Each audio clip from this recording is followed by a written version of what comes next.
Halo teman-teman, perkenalkan nama saya Misal Valentin Terayo dengan NIM 235060003, jurusan Pendidikan Kimia Universitas Negeri Manado. Nah, pada saat ini saya akan membawakan materi tentang teori belajar Pavlov dan teori belajar Toynbee.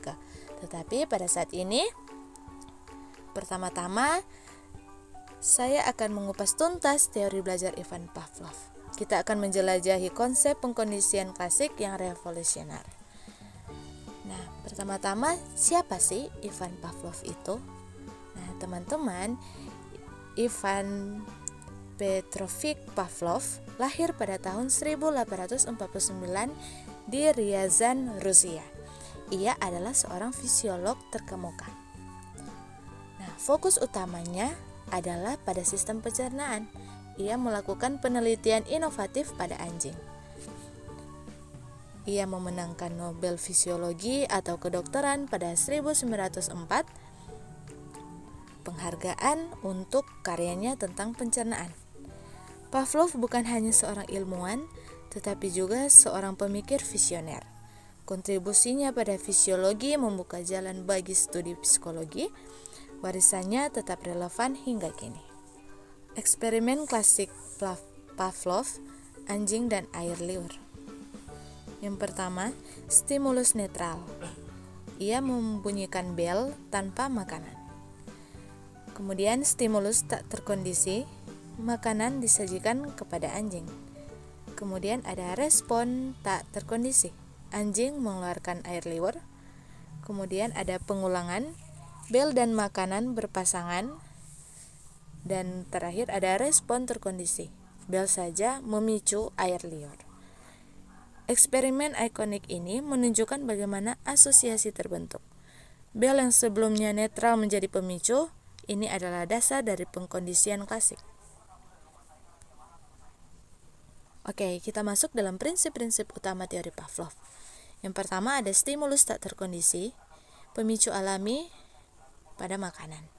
Kemudian ada respon tak terkondisi, respon alami, air liur pada makanan. Kemudian ada stimulus netral, tidak ada respon awal, dan ada bunyi bel. Kemudian ada stimulus terkondisi, stimulus netral setelah diasosiasikan, bunyi bel setelah berpasangan, dan terakhir respon terkondisi, respon terhadap stimulus terkondisi, air liur pada bel. Pemahaman konsep ini sangat penting. Mereka membentuk inti dari teori pengkondisian klasik. Proses ini mendasari banyak perilaku yang kita pelajari. Nah, berikutnya kita masuk dalam aplikasi teori Pavlov dalam kehidupan sehari-hari. Contoh dalam pendidikan dan juga ada periklanan. Kalau dalam pendidikan, penerapan teori Pavlov membantu menciptakan lingkungan belajar yang positif. Misalnya, lagu yang menyenangkan dapat dikaitkan dengan pelajaran. Hal ini membuat belajar lebih menyenangkan dan efektif. Sistem reward juga berdasarkan prinsip ini. Kemudian ada periklanan. Dalam periklanan, produk sering dikaitkan dengan emosi positif. Contohnya, iklan mobil yang menampilkan keluarga bahagia. Konsumen mengasosiasikan produk dengan kebahagiaan ini. Ini mendorong keputusan pembelian. Teori Pavlov tidak hanya sebatas pada laboratorium, dampaknya terasa dalam banyak aspek kehidupan. Dari kelas hingga iklan, prinsipnya bekerja secara halus. Kita masuk dalam kelebihan dan kekurangan teori belajar Pavlov. Pertama, kelebihan, yaitu mudah dipahami dan diuji, memberikan dasar ilmiah yang kuat, banyak aplikasi praktis di berbagai bidang. Kemudian kekurangannya itu terlalu sederhana untuk perilaku kompleks, mengabaikan faktor kognitif, tidak mempertimbangkan motivasi internal. Setiap teori memiliki kekuatan dan keterbatasan. Memahami kedua sisi membantu penilaian yang adil. Ini mendorong pengembangan teori yang lebih komprehensif. Kita masuk dalam perbandingan dengan teori belajar lainnya. Behaviorisme vs kognitivisme. Behaviorisme Pavlov fokus pada perilaku yang dapat diobservasi, belajar sebagai hasil asosiasi stimulus respon, proses mental internal diabaikan.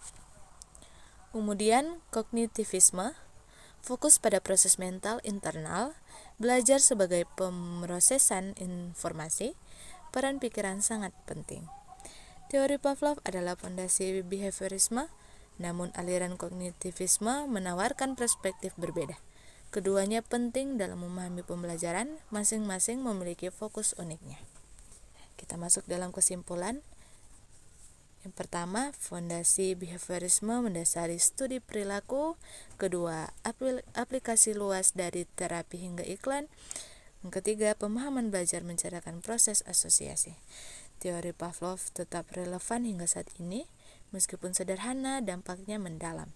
Ini terus menjadi alat penting dalam psikologi dan pendidikan. Pemahaman ini membantu kita menavigasi dunia yang kompleks. Oke teman-teman, menarik kan teori belajar Pavlov? Nah, saat ini kita akan masuk dalam teori belajar Thorndike, koneksionisme. Presentasi ini akan mengupas tuntas teori koneksionisme Edward Thorndike, salah satu fondasi penting dalam psikologi pendidikan. Kita akan menjelajahi konsep-konsep kunci dan dampaknya terhadap praktik pembelajaran. Nah, sebelum itu kita masuk dalam biografi singkat Edward Thorndike. Nah, dia lahir pada 31 Agustus 1874 di Williamsburg, Massachusetts. Nah, dia masuk dalam pendidikan Harvard University, psikologi, Columbia Universitas. Nah, kontribusinya dalam pelopor psikologi pendidikan dan teori belajar. Edward Thorndike adalah seorang psikolog Amerika yang terkenal dengan penelitiannya tentang proses belajar dan pengembangan teori koneksionisme. Kita masuk dalam hukum-hukum belajar Thorndike. Yang pertama ada hukum kesiapan. Yang pertama, kematangan fisik dan mental. Individu harus siap secara fisik dan mental untuk belajar. Kemudian ada motivasi internal. Dorongan dari dalam diri sangat penting untuk inisiasi belajar. Dan yang terakhir ada waktu yang tepat. Pembelajaran efektif saat siswa berada pada kondisi optimal. Hukum kesiapan menekankan bahwa pembelajaran terjadi lebih efektif ketika organisme memiliki dorongan dan kematangan yang memadai untuk melakukan suatu tindakan. Kemudian ada hukum latihan, ada hukum penggunaan. Semakin sering asosiasi digunakan, semakin kuat ikatan stimulus respon. Kemudian hukum ketidakgunaan. Semakin jarang asosiasi digunakan, semakin lemah ikatan stimulus respon. Dan penguatan ikatan harus dilakukan latihan berulang memperkuat koneksi saraf. Hukum latihan menyatakan bahwa semakin sering suatu koneksi stimulus respon digunakan, semakin kuat koneksi tersebut dan sebaliknya. Kemudian ada hukum-hukum belajar Thorndike, akibat atau efek. Yang pertama, kepuasan meningkatkan. Tindakan yang diikuti konsekuensi positif cenderung diulang. Kemudian yang kedua ada ketidakpuasan menurunkan. Tindakan yang diikuti konsekuensi negatif cenderung dihindari. Penguatan perilaku, reward, memperkuat koneksi stimulus respon. Hukum akibat adalah inti dari teori koneksionisme.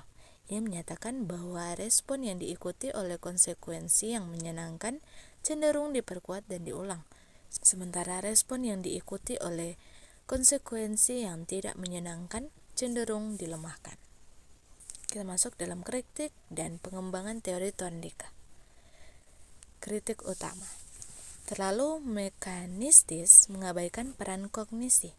Kurangnya penjelasan mendalam tentang proses mental yang terlibat. Kemudian di bagian revisi, Thorndike sendiri merevisi hukum akibat. Penguatan positif lebih berpengaruh daripada hukuman. Pengembangan lanjut, teori ini membuka jalan bagi behaviorisme. Banyak penelitian lanjutan tentang pengkondisian. Meskipun revolusioner, teori Thorndike tidak lepas dari kritik. Namun kritik ini juga mendorong pengembangan lebih lanjut dalam studi perilaku belajar. Ada juga implementasi teori Thorndike dalam pembelajaran modern. Pertama, menerapkan drill dan praktis untuk penguasaan konsep dasar. Kemudian umpan balik positif, memberikan pujian dan penguatan untuk meningkatkan motivasi. Yang ketiga, ada pembelajaran berurutan, materi disajikan secara bertahap dari mudah ke yang sulit. Ini terakhir, tujuan jelas, menyediakan tujuan pembelajaran yang terstruktur dan spesifik. Prinsip-prinsip Thorndike masih relevan. Penerapan pengulangan, umpan balik, dan penguatan menjadi kunci dalam desain kurikulum dan metode pengajaran. Kesimpulan dari relevansi teori koneksionisme saat ini yaitu yang pertama, dasar psikologi belajar memberikan kerangka awal memahami perilaku belajar. Yang kedua, pengaruh pada kurikulum membentuk pendekatan pembelajaran berbasis keterampilan. Dan yang ketiga, relevansi berkelanjutan. Prinsip dasarnya tetap diterapkan dalam AI dan pengajaran adaptif. Teori koneksionisme Thorndike, meskipun kuno, masih memiliki relevansi. Konsep ikatan stimulus respon dan hukum-hukum belajar menjadi fondasi penting bagi teori belajar modern dan pendekatan pendidikan. Demikian presentasi dari saya mengenai materi teori belajar Pavlov dan teori Thorndike. Kiranya video ini dapat berguna dan terima kasih, sampai jumpa.